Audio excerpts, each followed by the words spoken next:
बिस्मिल्लाहिर्रहमानिर्रहीम। अस्सलाम वालेकुम नाज़रीन, मैं हूं इरफान हाशमी और आपको प्रोग्राम में खुश आमदीद कहता हूं।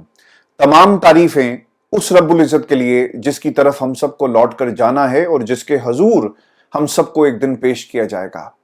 दोस्तों, अमेरिका में बाइडेन सरकार इस महीने घर जा रही है और बाइडेन सरकार ने जाते जाते इमरान खान की रिहाई के हवाले से एक इंतहाई अहम स्टेटमेंट जारी किया। एक मीडिया हाउस की तरफ से तहरीरी तौर पर जवाब तलब किया गया था स्टेट डिपार्टमेंट की तरफ से, जो खतो किताबत हुई अरकान कांग्रेस की जानिब से, और फिर इमरान खान की रिहाई को लेकर अमेरिका क्या सोचता है और फिर जो कुछ पाकिस्तान के अंदर हो रहा है इंसानी हकूक को लेकर, इस पर अमेरिका का क्या स्टांस है। तो स्टेट डिपार्टमेंट की तरफ से इसका जवाब आया।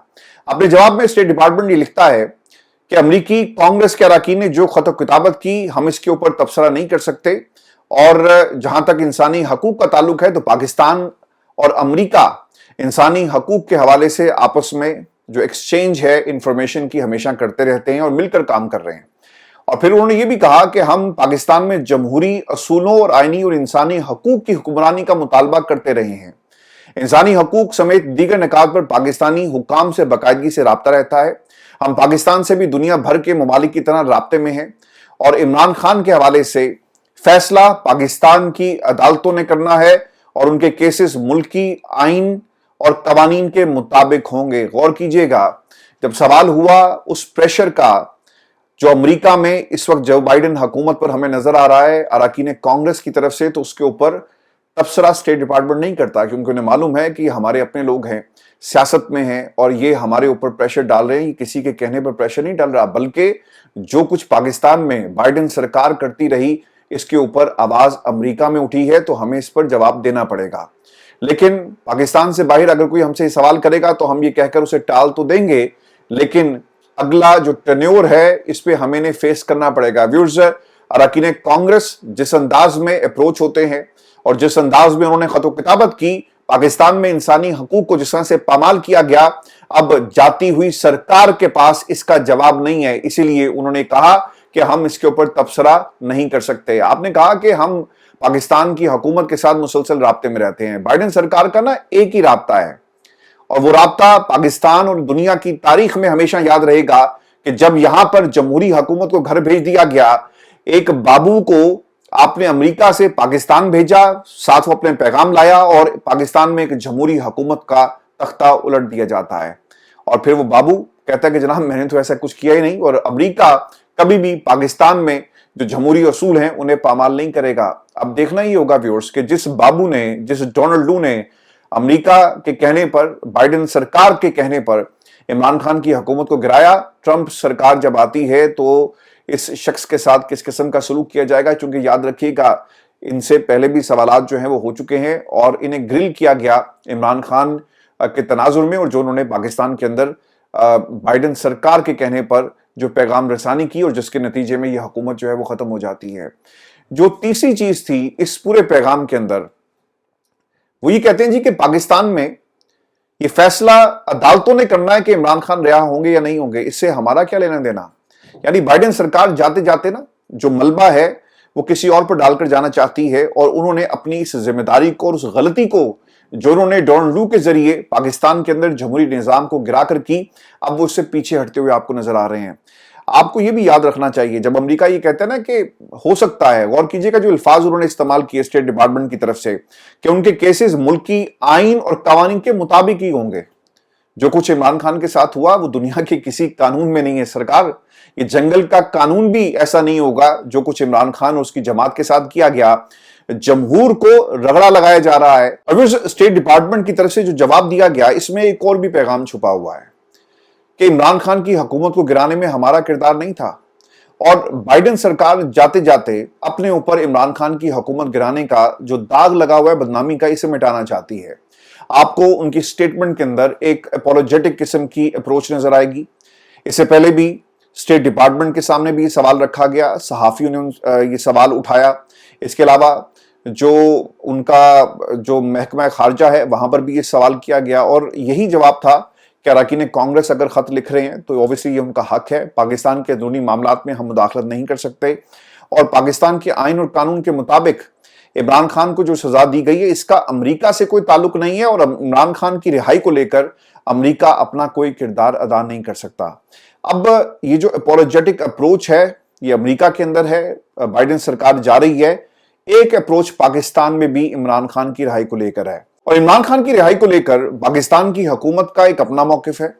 آفرز کون کروا رہا ہے؟ اسٹیبلشمنٹ جو کرواتی ہے آفرز وہ پیچھے ہٹ جاتی ہے، اور پھر پاکستان تحریک انصاف کے اندر بھی آپ کو 4 سے 5 ڈیفرنٹ قسم کی سٹیٹمنٹ جو نظر آئیں گی۔ مثال کے طور پر کہا گیا علیمہ خان کی طرف سے کہ جو آفر لے کر آیا تھا وہ علی امین گڈھا پور تھا، جس نے کہا کہ خان صاحب آپ کو پشاور جیل منتقل کر دیتے ہیں، یہ آفر ٹیبل پر موجود ہے، لیکن اس کے بدلے آپ کو ہمیشہ کے لیے خاموش ہونا پڑے گا، پاکستان کی سیاست کو خیر بات کہنا پڑے گا، اور جو ایکٹیو رول ہے وہ آپ پلے نہیں کریں گے بلکہ خاموش ہو جائیں گے۔ اور ایک طرح سے علی امین گنڈا پور عمران خان کی آواز کو دبانا چاہتے تھے۔ جب ان سے یہ سوال ہوا تو انہوں نے کہا جی جناب ہم نے تو ایسی کوئی بات ہی نہیں کی، اور وہ مکر گئے۔ اب علیمہ خان کو پوچھنا چاہیے پارٹی کے لیول کے اوپر کہ علی امین گنڈا پور نے اس کو ڈینائی کیوں کیا۔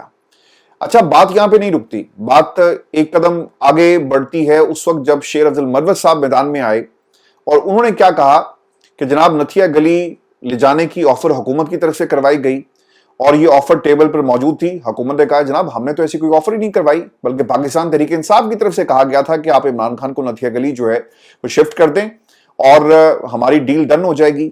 اچھا اس کے اوپر عمران خان اور علیمہ خان یہ کہتی ہیں کہ کبھی بھی عمران خان ایسی ڈیلز کو تسلیم نہیں کریں گے، بلکہ یہ کچھ لوگوں کی خواہش ہو سکتی ہے۔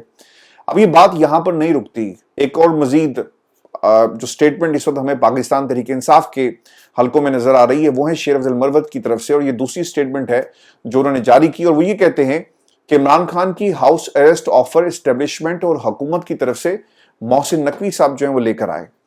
انہوں نے پھر یہ بھی کہا کہ عمران خان کی ہاؤس اریسٹ کی آفر رد کی گئی، اور پھر ہاؤس اریسٹ آفر سے انکار پر 3 ہفتے یا 20 دسمبر کو عمران خان کی رہائی کی پیشکش ہوئی۔ انہوں نے یہ بھی دعویٰ کیا کہ عمران خان کی 20 دسمبر تک رہائی کی پیشکش محسن نقوی کے ذریعے کی گئی۔ 26 نومبر کا سانحہ ہوا تو حالات تبدیل ہو گئے اور سیاسی قیادت سے مذاکرات شروع ہو گئے۔ ماضی میں اسٹیبلشمنٹ وقتاً فوقتاً ڈائریکٹ یا انڈائریکٹ رابطہ کرتی رہی۔ 26 نومبر کے سانحے کے بعد اب کوئی بیک ڈور مذاکرات ہمارے پاکستان کی اسٹیبلشمنٹ سے نہیں ہو رہے۔ حکومتی مذاکراتی ٹیم میں محسن نقوی کو شامل کیا جاتا تو شاید یہ ملاقات ہو چکی ہوتی۔ وہ مذاکراتی ٹیبل پر بڑی لچک دکھاتے ہیں، اور شیر افضل مروت کے دعوے پر chairman P T I barrister Gohar یہ کہتے ہیں کہ ہمارا حکومت سے 26 نومبر سے قبل محض رابطہ بحال ہوا۔ اچھا اب دیکھیں انٹرسٹنگ بات کیا ہے کہ پاکستان کے اندر نا کچھ صحافی ایسے ہیں، آپ نے بڑے تحمل سے اور غور سے میری بات سننی ہے، وہ بیانیاں کیا بنا رہے تھے پچھلے کچھ دنوں سے، 4-5 صحافی ایسے ہیں کہ جناب کوئی آفر نہیں ہے، کوئی ڈیل نہیں ہو رہی، یہ سب پروپیگنڈا کیا جا رہا ہے۔ یہ باتیں اور شیر افضل کی باتیں نا آپس میں کتنی آپ کو سملیرٹیز ملیں گی، باقی آپ خود سمجھدار ہیں کہ یہ ہو کیا رہا ہے۔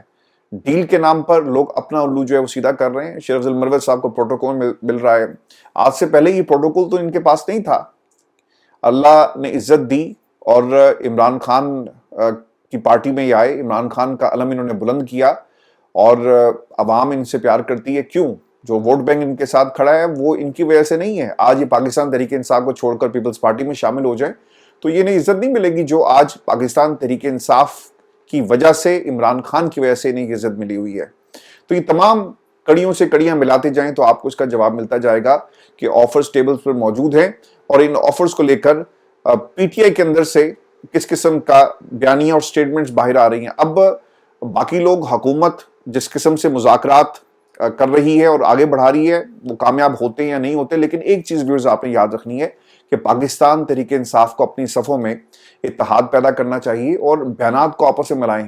اگر آپ آپس میں لڑتے رہیں گے تو منزل بہت دور ہو جائے گی، اور عمران خان جو ہم بار بار بات کہتے ہیں نا کہ لوگ اپنے مقاصد کے لیے لگے ہوئے ہیں، انہیں عمران خان کی رہائی سے کچھ لینا دینا نہیں ہے، وہ باتیں سچ ہو رہی ہیں، اور ان میں آپ کو یہ تمام کردار ایک ایک کر کے اپنا بھرپور کردار ادا کرتے ہوئے نظر آئیں گے۔ ویورز یہ بات رانا ثناء اللہ صاحب نے بھی کہی، اور اس کو انہوں نے اس انداز میں پیش کیا کہ ہم ٹیبل پر کب کا بیٹھ چکے ہوتے اور مذاکرات کو دھچکا پہنچتا ہے جب کوئی ٹویٹ کرتا ہے۔ اور انہوں نے ذکر کیا جب یہ اردلی والی ٹویٹ ہوئی تو اس پہ انہوں نے کہا کہ اب دیکھیے گا کہ مذاکرات اگر آگے نہیں بڑھتے تو اس میں اس ٹویٹ کا تعلق ہوگا۔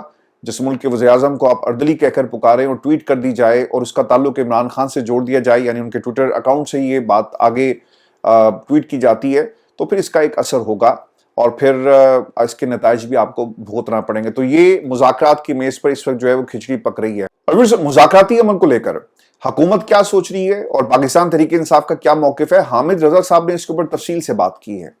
हामिद रजा इमरान खान की तरफ से तर्जुमान मुकर्रर किए गए हैं मुज़ाकराती कमेटी के, और उन्होंने आज टेलीविजन पर बैठकर एक इंटरव्यू दिया और वो ये कहते हैं कि इमरान खान से मुलाकात कंट्रोल एनवायरनमेंट में कुछ लोग चाहते हैं कि हो। जिस जगह पर हमारी मुलाकात करवाई गई एक वो छोटा सा कमरा है जहां पर 3 से 4 लोग आसानी से बैठ भी नहीं सकते, और हम इन लोगों को ये कह रहे थे कि आप इमरान खान से मुलाकात के लिए हमें एक अलग जगह दें, यानी ओपन स्पेस हो और दीवारों से हटकर हमारी मुलाकात करवाई जाए, क्योंकि वहां पर तो लोग हमारी बात सुन रहे होंगे। लेकिन इसको अभी तक तस्लीम नहीं किया गया और इन लोगों की कोशिश ये है कि इसी कमरे में हमारी इमरान खान से मुलाकात करवाई जाए। हामिद रजा साहब ये भी कहते हैं कि पहले जो मुलाकात करवाई गई थी इस कमरे में 3 लोगों से ज्यादा नहीं बैठ सकते थे। हुकूमती कमेटी को कहा था कि खुली जगह पर मुलाकात करवाएं ताकि मुशावरत करें। हम समझ रहे थे कि पीर को मुलाकात करवा दी जाएगी, लेकिन मंगल को मुज़ाकरात का दूसरा दौर होना था, वो भी नहीं हो सका। मैं समझता हूं कि सुनने वाले सुनना चाहते हैं कि हमारी इमरान खान से क्या बात हो रही है। अदालती अहकामात पर भी मुलाकात नहीं करवाई जाती तो हम क्या समझें, मुलाकात की इजाजत नहीं मिलती तो मुज़ाकरात खत्म ही समझें। देखिए, इस मुल्क के अंदर जब इनकी अपनी नियत थी तो जहाज भी चले। जेल के दरवाजे एक दिन में 3-3 मरतबा खुलते हैं।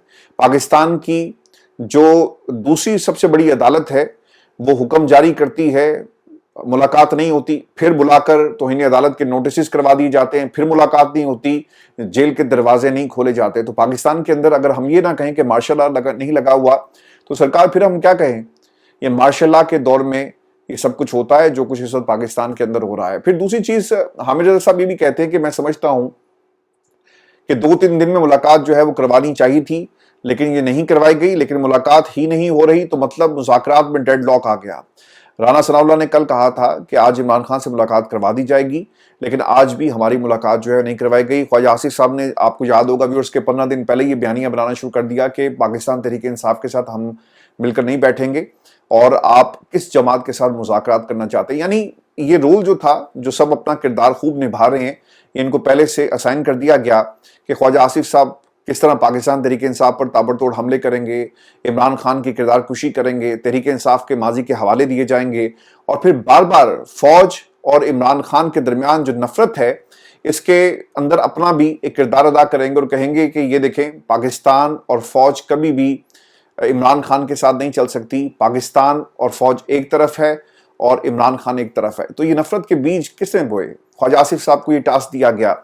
अब उस मुश्तरका एलामिये में भी हुकूमत की नीयत क्या थी, आपको याद होगा कि इन्होंने कभी भी इमरान खान नहीं लिखा उस एलामिये में। जब ये पॉइंट आउट किया जाता है तो फिर इनको इमरान खान लिखना पड़ा। तो हुकूमत कभी भी पहले दिन से नहीं चाहती थी कि मुज़ाकरात कामयाब हों। 8 दिन गुजर चुके हैं, बाकी आपके पास सिर्फ 22 दिन बचे हैं, तो इन 22 दिनों के अंदर क्या मुज़ाकरात कामयाब होंगे?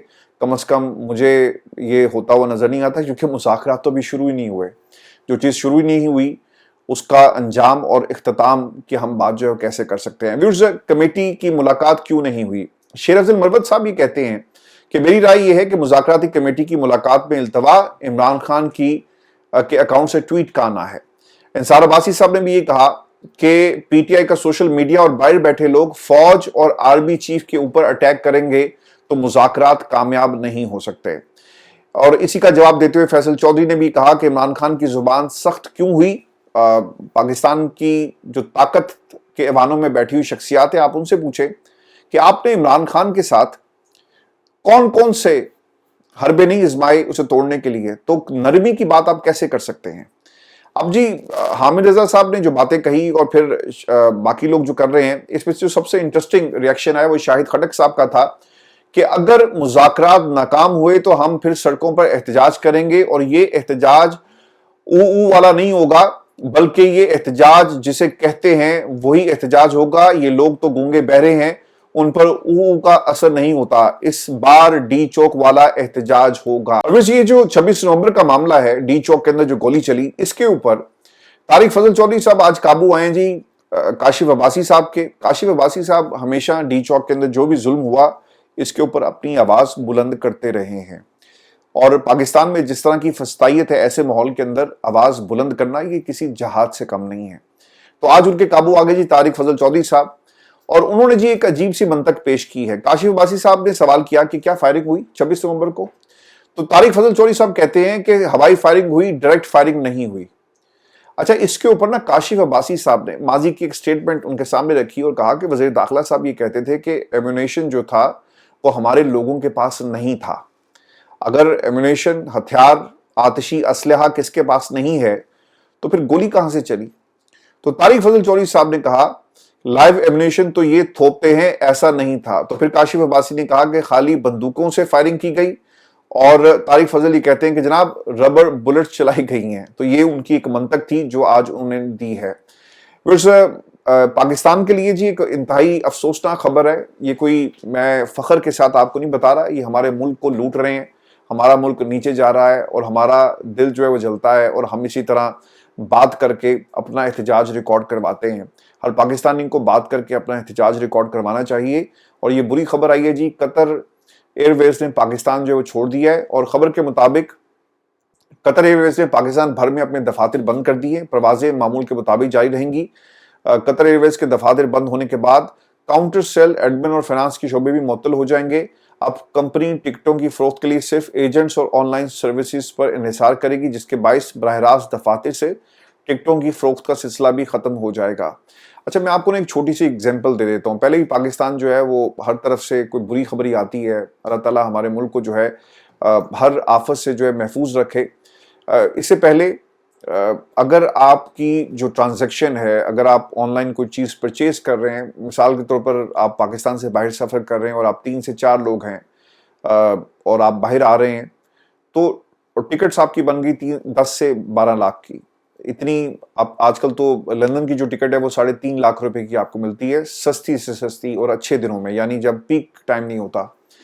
تو آپ نے اگر 3-4 ٹکٹیں خرید لی ہیں تو 12-13 لاکھ روپے آپ کا بن گیا۔ تو آپ کسی بھی بینک سے آن لائن 12 لاکھ کی پیمنٹ نہیں کر سکتے، اور 12 لاکھ کی پیمنٹ نہیں ہوگی تو پھر کیا ہوتا ہے؟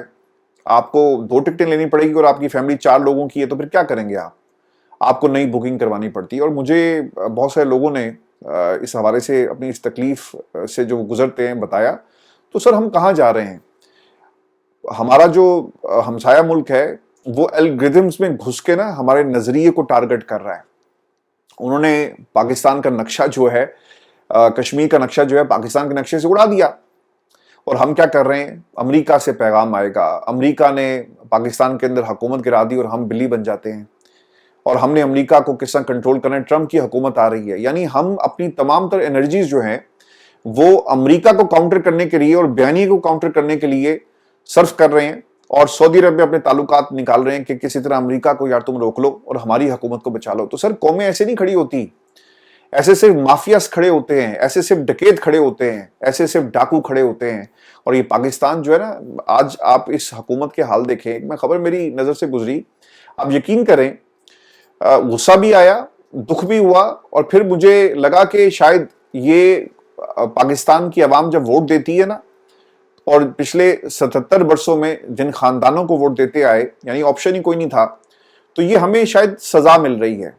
اگر ان لوگوں کا بس چلے نا تو یہ پاکستان کا نام بھی تبدیل کر دیں، اسلامی جمہوریہ پاکستان کی بجائے اسلامی جمہوریہ شریفستان اس ملک کا نام رکھ دیا جائے، کیونکہ ہو یہ رہا ہے۔ یہ لوگ صرف تختیاں لگانے آئے ہیں، یہ ہمارے بچوں کو اور ان کا مستقبل بنانے کے لیے نہیں آئے۔ آج یہ خبر جی میری نظر سے گزری، وزیر اعلیٰ پنجاب مریم نواز نے صوبے میں 150 مریم نواز ہیلتھ کلینکس کا افتتاح کر دیا۔ یار کون سی قیامت آ جائے گی کہ اگر آپ اسے نیشنل ہیلتھ کلینک کا نام دے دیں، قومی ہیلتھ کلینک کا نام دے دیں، پاکستان ہیلتھ کلینک کا نام دے دیں، لیکن انہوں نے اپنی جو تختی ہے وہ لازمی لگانی ہے تاکہ پاکستان کی عوام کو یہ بتایا جا سکے کہ اس ملک کے اندر تمہارا اگر کوئی وارث ہے تو وہ ہمارا خاندان ہے، یہ پاکستان ہماری جاگیر ہے اور تم ہماری رعایا ہو۔ یہ تختیاں لگانے کا صرف یہی مقصد ہے۔ پاکستان کے اندر ہم نے تو کبھی برطانیہ کے اندر نہیں دیکھا کہ یہاں پر ٹونی بلیئر نے اپنی نام کی کوئی تختی لگائی ہو اور کسی بھی جو پبلک سیکٹر کا جو پروجیکٹ ہو اپنے نام پر رکھ دیا ہو، اپنے بچوں کے نام پر رکھ دیا ہو۔ امریکہ کے اندر بھی ایسا نہیں ہوتا۔ دنیا میں جہاں جہاں بھی آپ کو جمہوریت نظر آئے گی، جو حقیقی جمہوریت آپ کو دنیا کے کسی بھی ملک میں نظر آتی ہے، وہاں پر ایسا نہیں ہوتا، یہ صرف پاکستان کے اندر ہوتا ہے۔ جیسے یہ پاکستان سے शरीफिस्तान बनाना चाहते हैं, यानी मरियम का नाम, उसे अपना नाम जो है, ये एक नार्सिज्म मुझे लगता है, इससे ज्यादा और कुछ नहीं है कि आप खुद पसंदी के अंदर इस हद तक आगे निकल गए कि आप अपने नाम की तख्तियां लगा रहे हैं, अपने नाम के आटे के थैले बांटे जाते हैं, उस पर नवाज शरीफ की तस्वीर होती है, उस पर मरियम की तस्वीर होती है, तो इनका बस नहीं चलता, ये पाकिस्तान का नाम भी तब्दील कर दें। इस पर ज़रूर अपनी आवाज़ उठाइएगा, और क्योंकि जब आप इस किस्म की बुनियाद रखते हैं ना, कोई इनसे ज़्यादा मकबूल आएगा तो फिर इनके नाम तब्दील कर देगा। तो पाकिस्तान के अंदर तो सर यही हो रहा है, एक जाता है, दूसरा तख्ती लगाता है, तीसरा मिटाता है, और पाकिस्तान की आवाम जो है ये तमाशा देख रही है। और यही हम पिछले 77 वर्षों से इस मुल्क के अंदर होते हुए देख रहे हैं। एक बात आखिर में, स्पीकर पंजाब असम्बली जो मलिक अहमद खान साहब उन्होंने कही और बहुत सख्त लफ्ज इस्तेमाल किया कि सियासत और जराइम में फ़र्क करना चाहिए, इमरान के जराइम की माफ़ी मुज़ाकरात पर सबसे बढ़कर तनकीद करूंगा। देखें, जो बंदा पाकिस्तान के अंदर एक्सटेंशन के लिए कभी बरतानिया और फिर कभी लाहौर और फिर हेलीकॉप्टर्स के अंदर सैरिंग करता रहा, और फिर उसने कहा कि जनाब मेरे वो फ्रेंड थे जिनसे मैं मुलाकात के लिए जाता था, वो आज पाकिस्तान की आवाम को जमहूरियत का दर्स दे रहा है, वो जुर्म क्या होता है ये हमें बता रहा है। तो सरकार अपने गिरेबान में झांकें, आपका क्या किरदार है, आप किस कबीले से ताल्लुक़ रखते हैं और इस कबीले की क्या रवायात हैं, और इन रवायात के मुताबिक आप जो बोल रहे हैं इसका पाकिस्तान की जमहूरी रवायात से कोई ताल्लुक़ नहीं है। अपना ख्याल रखिएगा, अगली वीडियो में आपसे जल्द मुलाकात होगी, इजाज़त दीजिए, अल्लाह ने।